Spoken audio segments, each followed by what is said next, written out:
Why do midterm elections usually go against the party in power?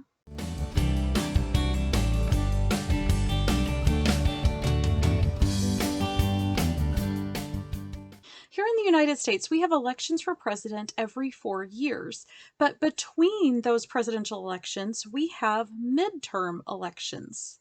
These midterm elections decide who wins seats in the House and Senate. But here's the interesting thing.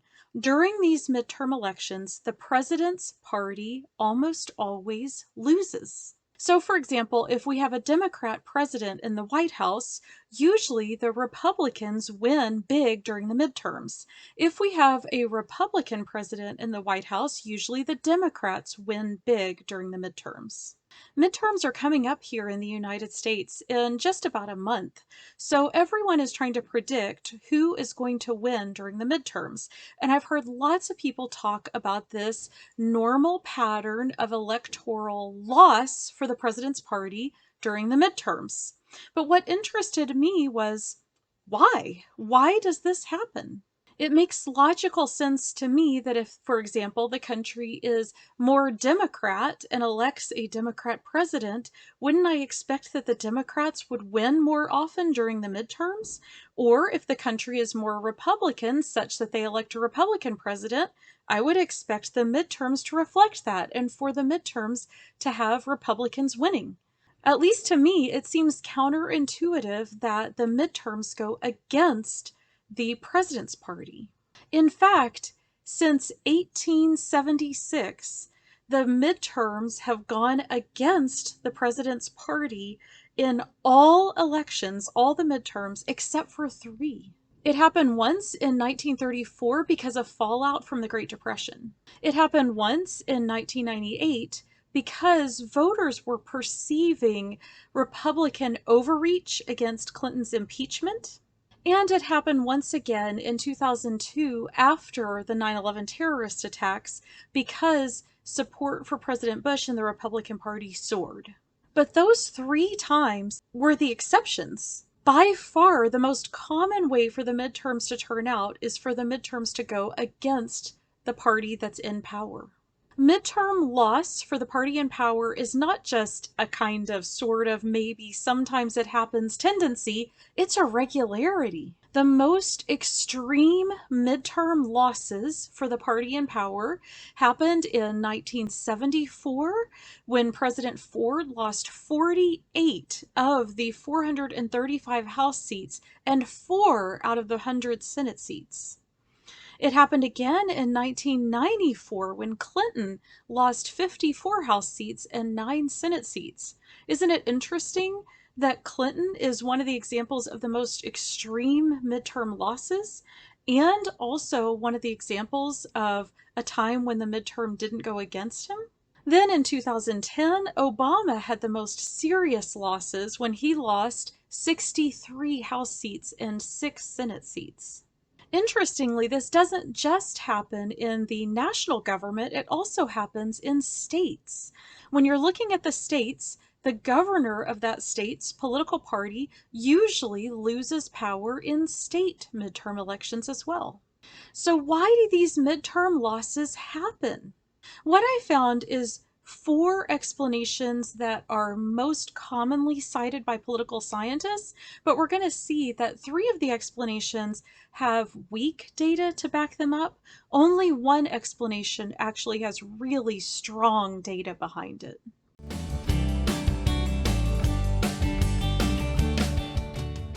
The first explanation is called reversion to the mean. So here's the idea behind reversion to the mean. Most voters feel a certain way that we're going to call average. Of course, that average changes over time, but let's say that voters feel average. Well, during a presidential election, the president creates all this momentum and energy and excitement around their campaign.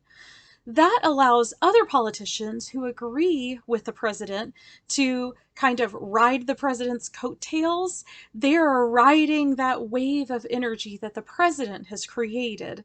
So more of the president's party are voted in.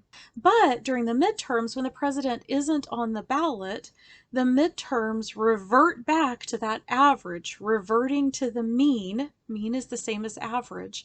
And so the voters are feeling more like they would on an average day, not as excited and as enthusiastic about either the Republican side or the Democrat side. So this theory is about presidents creating excitement in their base.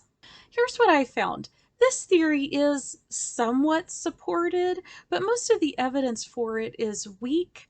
There's other research that tried to test this theory and found that it wasn't supported at all. When this theory was tested in state midterm elections, not the national midterm elections, but state, it wasn't supported. So overall, what I found was that data for this theory, this reversion to the mean theory, is either weak or non-existent.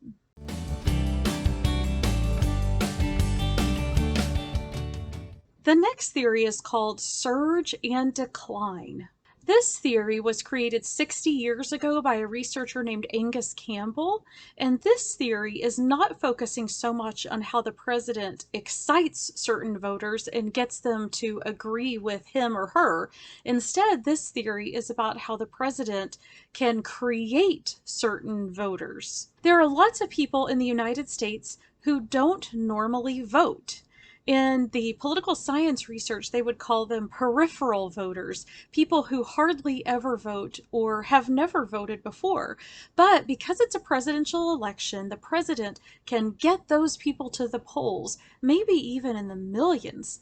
People who wouldn't normally vote can get behind a certain president, get excited about them, and go out and vote, maybe for the first time in their lives. So voters surge to the polls during the presidential election, but then they decline to vote during the midterm election. The person who first created this theory, Angus Campbell, claimed that because so many of these voters in presidential elections might be first-time voters or they don't vote very often, that they would be less likely to vote during the midterms, especially if something was going on like a pandemic or bad weather. Now, there is some research that supports this idea. There's research that shows that the people who vote in presidential elections are often not voting during midterms as well. But I will say this idea is only very weakly supported. Voters in presidential elections do seem to be somewhat different than voters in midterm elections. And it is true that when midterm election day is rainy, that increases the cost of voters showing up, and the difference between the presidential vote and the midterm vote gets even bigger. But other researchers have pointed out that this surge and decline idea shouldn't always predict that the president's party loses power during midterms. For example, you could imagine a scenario, just making up numbers here to illustrate a point. These are not real numbers, but you could imagine a scenario where 50% of the country shows up for a presidential election and they vote for a Democrat, and then only 10% of the country shows up for midterms and they still vote for a Democrat. This theory doesn't very easily explain why the midterms always go against the presidential party, with the exception of 3 cases. In addition, when this theory was tested on state midterm elections, it was not supported. So the surge and return theory has some evidence behind it, but it's not very well supported.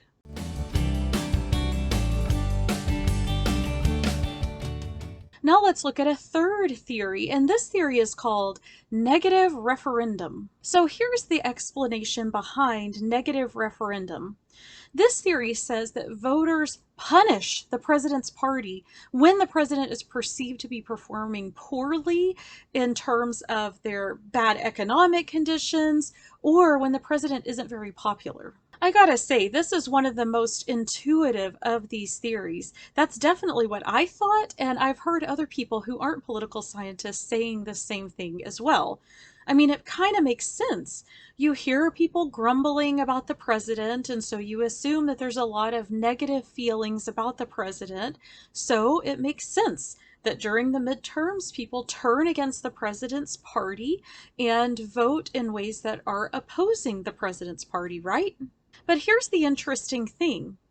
Research that actually tests this theory finds that it's either a very weak factor in predicting midterm voting, or it's not a factor at all. The thing is, voters seem to punish the president's party during midterms almost no matter how the president performs or how popular the president is. In most cases, even with a pretty popular president, they still lose during the midterms. And even when economic conditions are good, it seems as though voters just kind of punish the president's party no matter what the president actually does.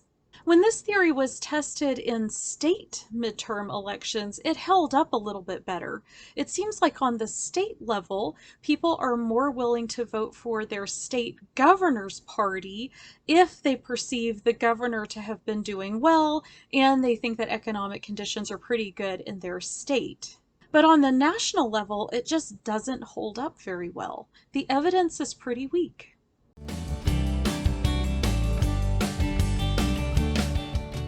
Finally, we come to the theory that actually has the most evidence behind it, and it's called the presidential penalty theory. Here's what the theory says.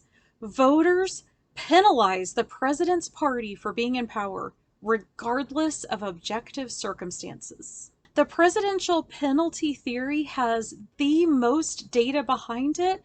It is the most easily supported, and most of the research I could find testing all of these theories, even if the other theories were weakly supported, this one was strongly supported. Also, when this theory was tested in state elections, it was very strongly supported there too. Voters tend to punish the governors of their states no matter what the governors do. Like I said before, there is some evidence that negative referendum might apply a little bit more to the states than it does to the national governments, but overall, we're seeing a picture of voters voting against the president's party no matter what. Researchers have given two main possible explanations for why the presidential penalty happens. One is focused more on feelings, and the other is focused more on rationality. The feelings theory says that midterm voters are much more likely to be driven by negative feelings than by positive feelings. Let me explain what I mean by that. During a presidential election, there might be some people who say, I'm voting against that candidate. I just don't want that person to win. And that does happen. But it happens way more during the midterms. When political scientists ask voters why they voted a certain way, during the midterms, voters are much more likely to say that they're voting against something than they are to say that they're voting for something. Midterm voters are generally giving a protest vote in a way that they aren't necessarily during a presidential election. And this is true even when it would look to an outsider like the voters really don't have much to protest. Voters dislike sitting presidents almost no matter what the sitting president has done. Researchers say this is probably because of some kind of unrealistically high expectations and then the inevitable disappointment when that president doesn't actually meet those unrealistic expectations. The second reason researchers give for a presidential penalty might be rational. It might be a rational calculation that voters are making that they want to balance the power between two parties. When one party has the presidency, then voters might perceive them as being too powerful and want the other party to come in and balance them. And there is quite a bit of data behind that. Data shows that independent voters are much more likely to split their votes between president and Congress, even in a single election, for that exact reason, because they're trying to balance the parties. Even though there isn't a lot of data on midterm voters showing that they do the same thing, it does make logical sense that they might. They might think the president has too much power, so I'm going to vote against them to balance them. Now, there is a lot of data to support this idea. For example, just looking at moderate voters. When moderate voters are more surprised by presidential elections, they are even more likely to vote against that president during the midterm elections. If they're less surprised by who ends up being president, then they are less likely to vote against that president. There's been research supporting this idea not only at the national level, but also, like I said, at state elections. And there's been other data globally that shows that the same thing is happening around the world. For example, there was data showing that this happens in Germany as well.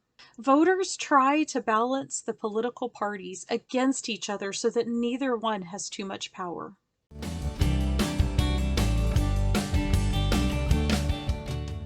Let's summarize. There was the theory of reversion to the mean, that maybe presidents drum up excitement during their elections, but that excitement dies down during midterms.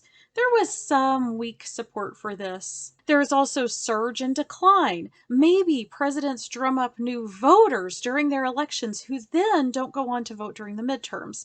Again, there's some weak support for this idea. Then we looked at negative referendum. Maybe voters are mad at a president's policies and they're casting a midterm vote against that president. There was some support for this idea, but it's not strongly supported. And finally, we looked at presidential penalty, which is the idea that voters will penalize the president's party no matter what the economy looks like, no matter how popular that president is, no matter what the president has done. Voters just don't want that president to have too much power. And there is lots of data to support this. This is probably the biggest factor that causes midterm losses.